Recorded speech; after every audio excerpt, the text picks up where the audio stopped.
Michée, chapitre 1. La parole de l'Éternel fut adressée à Michée, de Moréchet, au temps de Jotham, d'Akaz, d'Ézéchias, roi de Juda, prophétie sur Samarie et Jérusalem. Écoutez, vous tous, peuple. Sois attentive, terre, et ce qui est en toi. Que le Seigneur, l'Éternel, soit témoin contre vous, le Seigneur qui est dans le palais de sa sainteté. Car voici, l'Éternel sort de sa demeure, il descend, il marche sur les hauteurs de la terre. Sous lui les montagnes se fondent, les vallées s'entrouvent, comme la cire devant le feu, comme l'eau qui coule sur une pente. Et tout cela à cause du crime de Jacob, à cause des péchés de la maison d'Israël. Quel est le crime de Jacob? N'est-ce pas Samarie? Quels sont les hauts lieux de Juda? N'est-ce pas Jérusalem? Je ferai de Samarie un monceau de pierres dans les champs, un lieu pour planter de la vigne.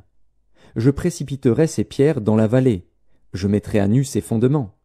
Toutes ces images taillées seront brisées, tous ces salaires impurs seront brûlés au feu, et je ravagerai toutes ces idoles. Recueillies avec le salaire de la prostitution, elles deviendront un salaire de prostitution. C'est pourquoi je pleurerai, je me lamenterai, je marcherai déchaussé et nu, je pousserai des cris comme le chacal, et des gémissements comme l'autruche. Car sa plaie est douloureuse. Elle s'étend jusqu'à Juda, elle pénètre jusqu'à la porte de mon peuple, jusqu'à Jérusalem. Ne l'annoncez point dans Gath, ne pleurez point dans Akko. Je me roule dans la poussière à Beth-Léaphra. Passe, habitante de Shaphir, dans la nudité et la honte. L'habitante de Tsanaan n'ose sortir. Le deuil de Beth-Haetzel vous prive de son abri. L'habitante de Maroth tremble pour son salut, car le malheur est descendu de la part de l'Éternel jusqu'à la porte de Jérusalem. Attelle les coursiers à ton char, habitante de Lachish. Tu as été pour la fille de Sion une première cause de péché, car en toi se sont trouvés les crimes d'Israël.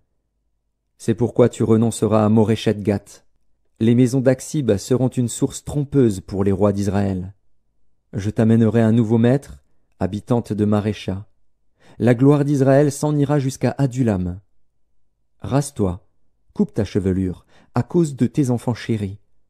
Rends-toi chauve comme l'aigle, car ils s'en vont en captivité loin de toi.